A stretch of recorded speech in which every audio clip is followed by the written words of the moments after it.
Bismillahirrahmanirrahim.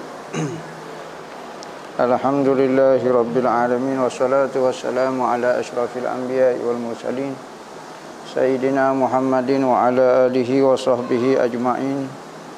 Qala rabbi shrah li sadri wa yassir li amri wahlul 'uqdatam min lisani yafqahu qawli. Subhanaka la ilma lana illa ma 'allamtana innaka antal alimul hakim. Wala haula wala quwwata illa billahil aliyyil azim. Nawaitu ta'lu wa ta'lim wa tazakkura wa tazkira wa nafa'a wal intifa' wal ifadah wal istifadah wal hassa 'ala tamassuki bi kitabillah wa sunnati rasulih wa du'a ilal huda wa dalalata 'alal khair ibtigha'a wajhillah wa qurbihi wa sawabihi subhanahu wa ta'ala. Allahumma inni as'aluka 'ilman ladunni wa mashraba safihani ya wahabu ya ghani. Qala al-muallif rahimahullahu ta'ala wa nafa'ana bih wa bi ulumihi fid dharain amin. Rabbi yassir wa la tu'assir wa tammim bil khair wa la haula wa la quwwata illa billahil aliyyil azim. Amma ba'du, assalamu alaikum warahmatullahi wabarakatuh. Jadi pertama-tama kita mengucap syukur pada Allah Subhanahu wa taala kerana dengan hidayah dan taufik daripada Allah Subhanahu wa taala mampu lagi kita hidup di bumi Allah taala dengan mengerjakan taat kepada Allah taala. Kita bersyukur kepada Allah Subhanahu wa taala kerana Allah taala telah beri peluang kepada kita, beri rezeki kepada kita, dapat puasa sebulan dan dapat berhari raya. Sekarang kita masih berada di dalam bulan Syawal lagi. Esok Tuhan nak ui lagi kodok kok kita tak tahu lagi.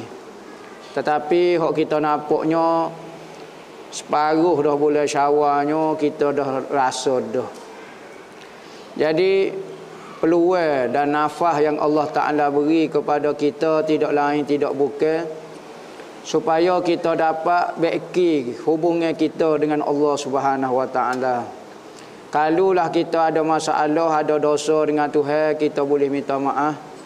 Kalulah ada amalan lagi kita hok tinggal, hok gapo, kita nak kambuh, kita nak qada, kita nak gapo, tu peluang hidup sebenarnya. Bukanlah peluang hidup ini nak menambah seronok, nak menambah lagi masalah kita dengan Allah Subhanahu Wa Ta'ala. Dan kita bersyukur Allah Ta'ala izin lagi kita untuk hadir di dalam majlis-majlis menyebut nama kekasih dia. Ada orang Allah Ta'ala tidak izin nak sebut nama kekasih Tuhan, dok sebut nama kekasih syaitan saja. Kekasih Tuhan katanya Allah Ta'ala tak usah sebutlah nama kekasih hamba, sebut nama lain. Berarti orang itu Allah Ta'ala hina dia atas muka dunia. Maka akhirat dia akan nampaklah kehinaan dia tu setara mana. Tetapi Allah Ta'ala beri rezeki kepada kita, lidah kita boleh selawat lagi. Boleh berselawat kepada Nabi, boleh puji Nabi, boleh gapo, tidak lain tidak bukan. Itu adalah anugerah daripada Allah. Kena terima kasih ke Tuhan, kena selawat banyak kepada Allah Ta'ala. Kena selawat kepada Nabi, kena terima kasih banyak kepada Tuhan. Mudah-mudahan nikmat yang Allah Ta'ala beri kepada kita ni Tuhan kekalkan. Tidak mustahil Allah Ta'ala nak tukar kedudukan kita. Kita duduk molek-molek, kita duduk dalam majlis orang molek, kita duduk saing dengan orang molek. Tiba-tiba esok ke lusa ke minggu depan ke Allah Ta'ala tukar saing kita. Kita jadi saing orang tak molek, kita jadi orang tak molek, kita duduk dalam majlis tak molek. Sebab itulah katanya ulama, kalau kita duduk dalam nikmat, jaga molek. Takut Tuhan kata untuk hargai nikmat ni, tak apalah, nampak tak si sangat, Tuhan kata aku tukar tempatmu lah. Nampak tempat orang molek mu tak si, tak hargai sangat, maka aku tukar tempat tak molek pula. Kita bimbang lagu tu. Kalau tukar dia balik semula jadi molek tak apa, tukar pas mati sudah kita. Masalah berlaku. Ada seorang wali Allah Ta'ala Tuhan uji dia bukan dengan maksiat, Tuhan uji dengan kekufuran. Kita ni uji dengan maksiat ya, malah istighfar dah, malah minta maaf dah dengan Tuhan. Nah. Kita masuk kepada kitab kita, lama dah tak baca kitab kita ni. Nah, lama benar dah kitab ni. Berkata Allamah Mufassir Muhaddis Rabbani Abdullah Sirajuddin Al-Husaini dalam kitab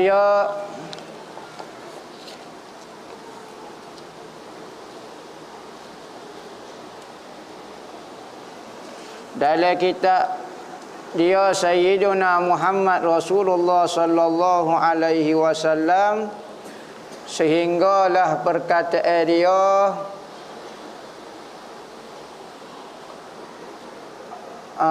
irsaluhu sallallahu alaihi wasallam man yakshif an adadil adu wa iddatihi wa asalibuhu fi ma'rifati zalika. Rasa baca dah ni. Rasa baca dah hamba rasa ni. Tajuk lepas pada tu. Lah ni kita duduk bincang mengenai Rasulullah ketika berperang, strategi Rasulullah ketika perang. Maka Rasulullah ni ketika berperang dia tukar watak dia. Watak hak boleh tukar. Watak hak tak boleh tukar dia tak tukar. Maka dari perang Rasulullah menipu, kalau kita kata al-harbu khid'atun. Perang ini merupakan penipuan. Maka tak salah kita kalau perang kita nipu.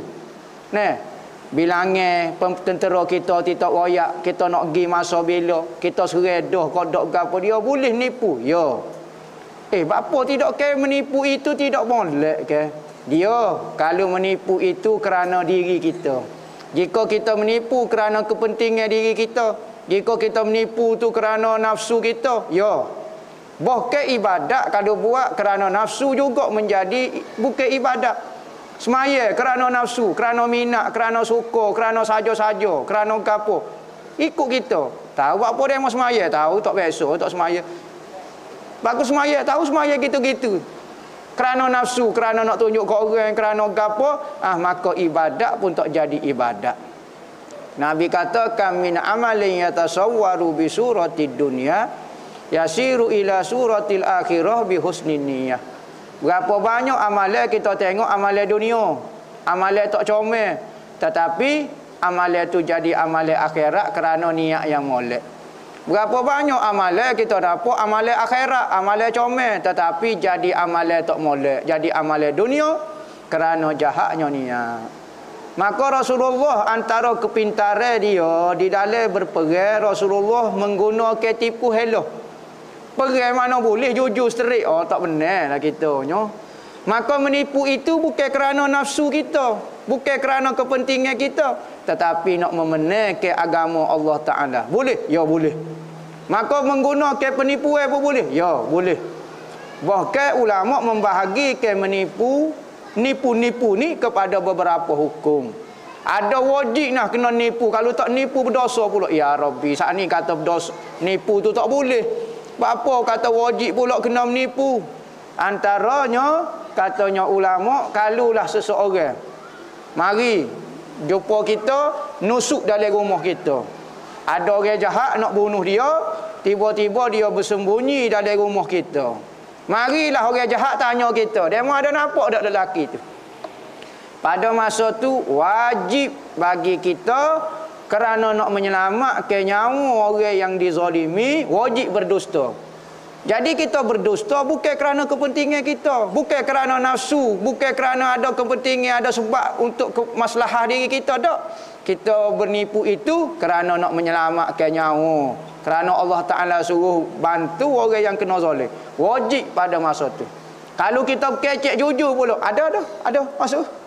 Kakak tu duduk dah tu. Berdosa dah pula kita kerana jujur tidak kena pada tempat dia. Nah, begitu juga warung, perang warung. Yolo, tak si bunuh orang kafir. Kesian weh. Amo nak tetok ke kesian demo. Tak apalah demo tetok amo. Tak leh lah lagu tu perang. Maka ada beberapa benda ketika perang watak jadi tukar. Nah, bukan kata prinsip hak asas tu tukar. Tak. Kejujuran tetap kena jujur. Niat kerana Allah, niat yang molek tu kena ada, tapi strategi tu kena ada. Antaranya Rasulullah guna tipu daya, tipu helah dalam perang. Tak boleh buat sterik lagu tu, buat style tasawuf lagu tu. Beratlah perang kalah lah. Maka katanya kitab ni, katanya pengarang kata Rasulullah pernah mengantar orang untuk mencari khabar mengenai musuh. Kalau kita agak perisik lah mata-mata nak tahu kita perang ni berapa orang, persiapan kita nak perang ni. Perang ni bukan calon-calon. Zaman dulu kalau ajak perang Rasulullah cuik orang jatuh hok balik semua mari berlaku kena perang. Buat kita Islam tak ramai lagi, siapa dia lagi nak tolong agak orang lain? Tak boleh. Ada peperangan orang kafir nak tolong, Rasulullah kata dak, hamba minta tolong orang kafir, minta maaf. Maka Rasulullah guna orang Islam saja, orang Islam saja. Berapa orang pada masa tu tak ramai, cuik habis. Hok balik semua wajib fardu ain apabila Rasulullah kata pergi perang jihad. Maka pergi perang jihad ni matilah. Harapan untuk balik semula sangat tipis. Kerana dengan persiapan orang Islam itu terlalu sedikit, tentera senjata pula kurang. Bini kalau lepas tak lelaki tak sedok koyak nak kelik semula. Rasulullah pesan dah, kalau lepas anak jatuh jangan dak royak, kata dia nak raya sekali dengan kita dah. Kalau perang sebelum raya, nak royak mana? Maka kalau pergi tu pergi mati, rezeki ya kalau kita benar kelik semula tu boleh kejayaan itu rezeki daripada Allah. Nak jamin minta maaf kata. Sebab buat kita perang ni kebanyakannya senjata dan alat persiapan untuk perang ni kurang semacam alik kita. Maka nak perang ni bukan calon-calon orang juga. Buat kita ni nampak naik seh juga. Tu terajak perang nakut pahit juga. Buat kita ni kadang-kadang ni seh ya. Angin seh Rabbana ya. Maka Rasulullah antara cara dia kena tahu berapa orang kita nak perang, berapa orang ni. Namun kan kita pergi tak pandai selok lah. Maka nak tahu berapa kau tentera musuh, berapa orang kau senjata dia lagu mana. Sunnatullahnya lagu tu. Rasulullah ni tak ada hati paling tawakal dengan Allah Ta'ala. Hati paling serah pada Allah Ta'ala. Semua pekerjaan Tuhan menang dan kalah di tangan Allah Ta'ala berlaku buat. Tetapi strategi alik kita biar boleh pahala. Benar ni benar biar boleh pahala kita. Kalau kita pergi dengan tawakal aku tu, kalau benar tak boleh pahala langsung. Mungkin Tuhan langsung lah tu. Tak ada usaha alik kita. Maka Rasulullah nak ajar biar boleh pahala dalam perang, kita buat siap. Pegang pedai juga, pakai baju besi. Kadang-kadang Rasulullah pakai dua nak suruh pahala banyak lagi. Wak mari kuda, wak mari gapo, habis pitih kerana perang. Benar kalah Allah Ta'ala berlaku. Bukan menentukan kata benar kalah dengan persiapan kita. Tetapi tugas kita sebagai hamba mesti mempersiapkan diri kita untuk menghadapi suatu benda. Kalau perang, kalau ibadat, kalau gapo ko, maka persiapan alik kita tu kena ada. Rasulullah hatta sahabat wa min zalika irsaluhu Huzaifah radhiyallahu anhu yaumal ahzab. Rasulullah pernah menghantar seorang sahabat nama Huzaifah al-Yamani. Huzaifah al-Yamani ni gelaran dia sahibu sirrin Nabi sallallahu alaihi wasallam. Sahabat yang memegang rahsia Nabi. Antara rahsia yang paling besar dan paling pelik Rasulullah beritahu kepada Huzaifah, iaitu Rasulullah memberitahu kepada sahabat nama Huzaifah. Seorang ni tahu. Orang lain tak tahu. Sayyidina Abu Bakar, sahabat rapat dia pun tak tahu. Sayyidina Umar pun tak tahu. Sayyidina Osman pun tak tahu. Sayyidina Ali pun tak tahu. Hak ni tahu. Gapo dia? Nama orang munafik. Nama orang munafik ada kata riwayat Rasulullah beritahu belaka. Nama sekian-sekian duduk di kampung sekian-sekian. Ada riwayat apa? Nama orang munafik sampai hari kiamat. Ada kata. Maka Sayyidina Huzaifah ni tahu siapa dia munafik. Maka Sayyidina Umar apabila meninggal Rasulullah, dia pergi cuik Sayyidina Huzaifah. Dia kata, wahai Huzaifah, Rasulullah ada beritahu satu rahsia sangat besar, lebih daripada rahsia negara lagi. Apa dia? Nama orang munafik. Musorang saja tahu siapa dia munafik. Nampak muka juru belakang buat kita ni. Nak ikut belakang semacam. Buat kita set kita jangan pecah. Tain apa paling belakang sorang habuk tak ada. Nampak ramai dah buat kita. Maka Rasulullah royak sorang kah? Huzaifah sorang ya tahu. Tak suruh nipu depan Huzaifah. Maka katanya Sayyidina Umar royak kat hamba kak. Siapa dia kak? Sayyidina Huzaifah kata, hamba tak royak, hamba rahsia ke? Rasulullah kata jangan beritahu, hamba tak boleh royak. Nyo cuik juga, nyo pujuk juga. Akhir sekali gini lah. Hamba ni orang munafik kau duk. Sayyidina Umar. Takut ni. Padahal dia ni tak ada lah. Sayyidina Umar ni kah. Bukan kata orang, setan pun takut ke dia. Balik sana ayahanda setan tak takut lah mana lagi. Nah, anak-anak buah ya, anak-anak didik dia. Ni setan pun takut. Kalau Sayyidina Umar kalau dia lalu mana-mana jalan, setan tak boleh lalu jalan tu. Setan pergi jalan lain. Buat apa? Sayyidina Umar ada. Setan tak boleh nak gerak. Nak nipu manusia tak boleh. Tengok khamak Sayyidina Umar. Setan lagi bergerak. Ada dia nak goda manusia, Sayyidina Umar tegur lalu. Mu yang dia ikut setan. Setan putus asa lalu. Kalau ada Sayyidina Umar dalam majlis mana-mana, sudah. Tak ada. Tak payah pergi kata buat kita. Pergi saja. Boleh minum air teh saja. Tak boleh gapo satu. Maka Sayyidina Umar ni setara tu pun tanya, hamba ni nak munafik tak? Kita duk rasa mukmin semacam ni. Duk rasa rapat dengan Allah Ta'ala. Tak ada telitah pun kita ni munafik. Tapi Sayyidina Umar rapat saing dengan Rasulullah pun bimbang juga. Bahkan antara kata-kata masyhur Sayyidina Umar, dia kata kalulah semua orang masuk syurga kecuali seorang lelaki saja, maka aku bimbang akulah dia. Kalau semua orang masuk syurga kecuali seorang, ada seorang lelaki saja Tuhan nak masuk ke dalam neraka, maka aku bimbang takut akulah dia. Kita Tuhan kata 10 orang yang masuk syurga. Sah kita nombor satu. Sah kita dalam 10 orang, berat sungguh. Bisanya kita nah. Bisa pada Sayyidina Umar. Amal tak sedok kira. Jadi lagu tu. Apabila lagu tu katanya Sayyidina Huzaifah, wahai Umar, aku ayaklah sikit. Membuka orang munafik. Suka Sayyidina Umar. Lepas tu lagu mana? Setiap kali orang mati, Sayyidina Umar akan tengok Sayyidina Huzaifah. Huzaifah pergi tak? Dia tak pergi. Sayyidina Umar kata orang tak pergi. Nah, ya awak percamai kata orang ni munafik, Sayyidina Huzaifah tak pergi. Maka Rasulullah hatta kalau kita SB dia lah. SB paling besar sekali ni. Semua rahsia-rahsia hak besar pada rahsia negara, besar pada rahsia ekonomi, rahsia ketenteraan, rahsia nama hak pelik-pelik, Sayyidina Huzaifah. Hatta ketika perang Ahzab. Perang Ahzab ni tak ada perang paling besar sekali lah. Antara pada zaman Rasulullah, perang paling besar sekali antaranya adalah perang Ahzab. Perang Ahzab ni berlaku apabila orang kafir berlawan dengan Rasulullah kalah. Berlawan kalah Rasulullah, agama Islam semakin tersebar. Maka orang kafir kata tak boleh biar dah. Ajaran Muhammad ni berat dah, dia kata. Maka dia pun kumpul orang kafir yang ada kawasan tu. Berkumpul habis. Kumpul dalam 100,000 ataupun 10,000 tak ingat nama. Banyaklah anggota.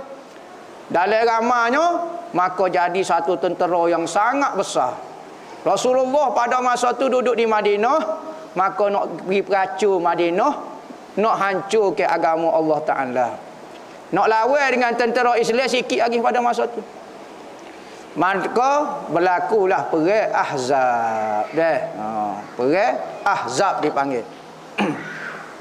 Wa qauluhu, dan Rasulullah pernah berkata, ya Huzaifah, wahai Huzaifah, mugi fazhab wadkhul fil qaum.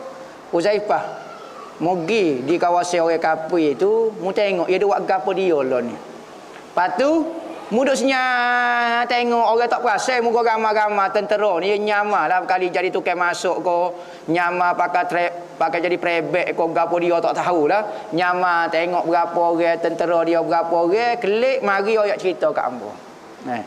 Rasulullah tak pergi stay tawakal bismillah buat kita. Tentera nak mari bismillah, bawa lah kelewek cok kau gapo kipah kau hok patah-patah mundah hok katuk atas kepala dak. Rasulullah persiapan dia pun ikut sunnatullah juga. Jadi tidak salah kita. Ada orang kata kita tak boleh pegang dengan sesuatu, tak boleh bergantung dengan sesuatu, kita kena bergantung dengan Allah. Betul. Pergantungnya hati mesti dengan Allah. Tetapi persiapan tu kena ada. Tu Nabi Muhammad ajar. Rasulullah pun sebut dalam riwayat kata, wahai Huzaifah, mugi ambil cari berita-berita mengenai musuh, mari sini beritahu kepada hamba. Tu strategi Rasulullah dalam perang. Atas perisik memang lagu tu. Siapa keluar ni tentera pergi perang mana-mana mesti ada perisik. Tak ada perai pun ada juga perisi SB lah berapa dia nak cari maklumat. Tu memang. Kita nak pergi jelas-jelas lagu ni, taubat lillah demo tak royak. Cakap nak pergi royak tanya, demo berapa orang mari? Bawa ke apa dia? Jom. Nah, kalau kecek lagu tu, maka kena cari rasio. Sebab itulah membuka ataupun memecah rasio negara hukum bunuh. Hukum bunuh. Kalau memecahkan rasio peperangan. Zaman Rasulullah ada seorang sahabat ketika Rasulullah nak pergi di Mekah, Rasulullah duduk Madinah, pergi dengan orang Mekah, maka sahabat ni dia ada keluarga di Mekah. Dia ada keluarga dia di Mekah. Mungkin dia seorang saja musafir, dia ikut Rasulullah pergi ke Madinah, maka keluarga dia ada di Madinah. Maka di atas surat kok keluarga dia saja, bukan nak pecahkan rahsia Rasulullah nak pergi serai ke apa dia. Tulis kata siap sedialah. Kata Rasulullah nak mari serai ni, kata puak kita pergi sembunyi mana-mana. Ya ayat untuk keluarga dia saja. Tulis surat kepada seorang perempuan hok nak pergi ke Mekah. Rasulullah tahu berita. Mungkin Rasulullah diberitahu oleh Jibril. Kata ada seorang lelaki sahabat mau pecah rahsia kita ni nak pergi perang. Rasulullah kata siapa dia pecah rahsia negara? Pecah rahsia nak pergi perang ni lagu mana? Sayyidina Umar kata ni pengkhianat ya Rasulullah. Bunuh. Hukum bunuh. Paling berat sekali tu, memecahkan rahsia negara. Rasulullah panggil sahabat tu, muatas surat ke apa dia? Tak ada ya Rasulullah. Ngoyak molek. Kata hamba dapat berita kata muatas surat. Hamba atas ya Rasulullah. Apa muatas kata? Mana boleh pecah rahsia negara kita nak perang apa pergi atas maklumat kat orangnya. Katanya dia hamba atas kok keluarga hamba ya Rasulullah. Hamba tak royak kau siapa-siapa dia, hamba pesan kau keluarga hamba supaya takut berlaku perang apa-apa selamat dia ya Rasulullah. Dia boleh pergi mana-mana. Tu sahaja, hamba tak ada royak kata bilangan ke apa, tak ada ke apa. Sudah. Mata kau siapa dia? Dia pun royak gini-gini. Maka Rasulullah atas siapa dia? Sayyidina Ali seorang, siapa dia? Sayyidina Umar kau apa dia? Pergi cari wanita tu. Duk mana dah dia? Bila atas? Maring gitulah. Kalau maring lebih kurang jauh ni dia pergi. Perjalanan nak pergi siapa lagi Mekah. Unggah jumpa seorang perempuan. Kau bila ramai-ramai. Ada tak nama sekian-sekian? Ada.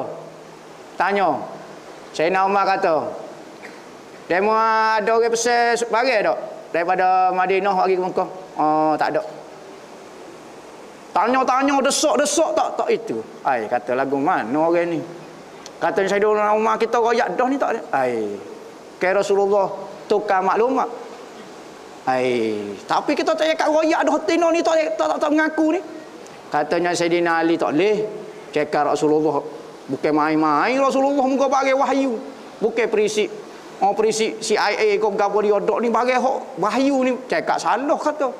Katanya Sayyidina Ali kita selok kain dia. Selok kain kali ni. Selok kain aku mana. Katanya Sayyidina Ali mu nak ngaku ke dok? Kalau tidak amu selok kain depan orang ramai ni. Amu selok sungguh. Gosok sekali dia pun buka sanggu dia waktu ubik surat. Tak mudah dah surat. Wak klik surat tu pergi Rasulullah baca. Rasulullah pergi baca depan Rasulullah. Tu. Perang ni sebab tu orang hok duduk keliling kita orang hok betul-betul jujur. Kalau hok duduk belakang kita hok semata-mata nak duduk gapo dia sudah. Tapi perang paling seekor habuk tak ada. Temu rabulah. Soho boleh tapi temu rabulah kita. Jadi Rasulullah nak jadi sahabat Rasulullah wa ala alihi wa sahbihi ni orang jujur sungguh. Rasulullah nak kata dia nak uji sahabat dia nak duduk saing dengan dia. Hamba minta bukan minta pitih. Hamba minta nyawa dia nak. Hamba mati tak apa ya Rasulullah. Hancur tubuh hamba tak apa. Tak ada. Benda paling berharga bagi manusia adalah nyawa dan ruh dia. Kita lah ni minta pitih dengan saing tak siwih. Kita nak bawa agama, nak korban. Minta maaf saya sibuk telefon. Allah minta maaf saya ada kerja. Setara tu, kalau duduk zaman Rasulullah sudah dah kita munafik. Ni nak ayat cerita munafik. Tapi duk rasa iman keming. Allahu Rabbi jauh bumi dengan sahabat Sahabat dulu dalam setia, begitu setianya masih rasa takut-takut munafik hamba.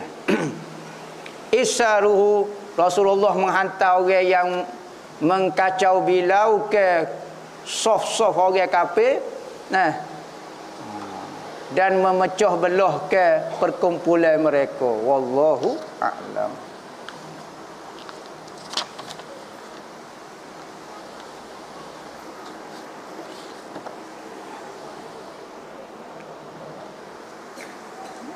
Bismillahirrahmanirrahim. Alhamdulillahirabbil alamin. Allahumma shalli wa sallim ala sayyidina Muhammadin fil awwalin wa shalli wa sallim ala sayyidina Muhammadin fil akhirin wa shalli wa sallim ala sayyidina Muhammadin fil nabiyyin wa shalli wa sallim ala sayyidina Muhammadin fil mursalin wa shalli wa sallim ala sayyidina Muhammadin fil mala'il a'la ila yaumiddin wa shalli wa sallim ala sayyidina Muhammadin wa ala alihi wa sahbihi ajma'in. Wa laqad asyartu li na'ti man awsafuhu tuhil quluba tuhayyijul asjana wallahu qad asna alaihi fama yusawil qawlu minna aw yakunu sanana lakinna hubban fi sarairi qad da'a di madihi safwati rabbina wa hadana wa izim tazajna bil mawaddati hahuna narfa aidi fakhrina wa rajana lil wahidil ahadil ali ilahina mutawassili damiman ilaihi da'ana muftarihi wa habibihi wa safiyihi zainil wujudi bihil ilahu habana ya rabbana bil mustafa akbilna ajib da'wana anta lana ya zukhrana fi hazihi dunya wa fi ukhrana aslih lana al ahwal wa ghfir zambana wa la tu'akhiz rabbi in akhtana wasluk bina fi nahji tahal mustafa sabbin ala qadamil habibi khutana arina bi fadli minka tala'ata ahmadin fi bahjatin ainur ridha tar'ana warbud bihi fi kulli halin hablana wa hibala man wadda wa man walana wal muhsinina wa man ajaba nida'ana wa zawil huquqi wa taliban awsana wal hadirina wa sa'iyan fi jam'ina nahnu baina yadayka anta tarona walaqad rajaunaka fahaqi su'lana wasma' bifadlika ya sami'u du'ana wansur bina sunnata taha fi biqa'il ardi wakma' kulla man adana wanzur ilaina waskina ka'sal hana washfi wa'afi ajilan mardana waqdil lana al-hajati wahsin khatmana indal mamati wa aslihan uqbana ya rabbi wajma'na wa ahbaban lana fi darikal firdaus ya rabbi wajma'na wa ahbaban lana fi darikal firdaus ya rabbi wajma'na wa ahbaban lana fi darikal firdaus ya bil mustafa salli alaihi wa alihi ma harakat rihus saba awsana subhana rabbika rabbil izzati amma yasifun wa salamun alal mursalin walhamdulillahi rabbil alamin. Inna Allaha wa malaikatahu yusalluna 'alan nabi ya ayyuhalladzina amanu sallu 'alaihi wa sallimu taslima. As-salatu wassalamu 'alaika ya sayyidal mursalin. As-salatu wassalamu 'alaika ya khataman nabiyyin. As-salatu wassalamu 'alaika ya man arsalaka Allahu rahmatan lil 'alamin. Wa radiyallahu ta'ala an ashabi rasulillahi ajma'in. Amin. Kita bertawassul dengan membaca surah Al-Fatihah dengan niat supaya Allah Ta'ala ampun dosa kita, dosa kedua ibu bapa kita, dosa orang yang kita sayang atas muka dunia. Allah Ta'ala berlemah lembut dengan umat Nabi Muhammad. Allah Ta'ala kasih sayang kepada umat Nabi Muhammad. Allah Ta'ala angkat segala bala daripada umat Nabi Muhammad. Allah Ta'ala turunkan segala kebahagiaan, segala penyakit, segala kesembuhan, segala penawar kepada umat Nabi Muhammad. Allah Ta'ala kumpulkan kita dengan Nabi Muhammad, dengan kita hadirnya majlis-majlis membesarkan Nabi Muhammad. Allah Ta'ala kumpulkan kita di akhirat dengan Nabi Muhammad di dalam syurga dan dapat melihat Allah Subhanahu Wa Ta'ala bersama Nabi kita. Allah Ta'ala tetapkan iman kita, matikan kita dalam Islam, matikan kita dalam iman. Allah Ta'ala ampunkan dosa kita, kita dapat bertemu Allah Ta'ala dalam keadaan hati yang sejahtera. Allah Ta'ala kumpulkan kita Nabi Muhammad di dunia, di barzah dan di akhirat. Allah Ta'ala izinkan kita untuk mengamalkan sunnah-sunnah Nabi SAW pada masa orang tak suka kepada sunnah Nabi SAW. Apa yang diniatkan oleh wali kutub pada malam ini, wali-wali Allah, wali-wali ghaib, dan apa yang diniatkan oleh guru kita secara khususnya Al-Habib Umar bin Muhammad bin Salim bin Hafiz. Apa yang diniatkan oleh guru kita, orang-orang soleh pada malam ini, dengan niat itulah kita baca Al-Fatihah.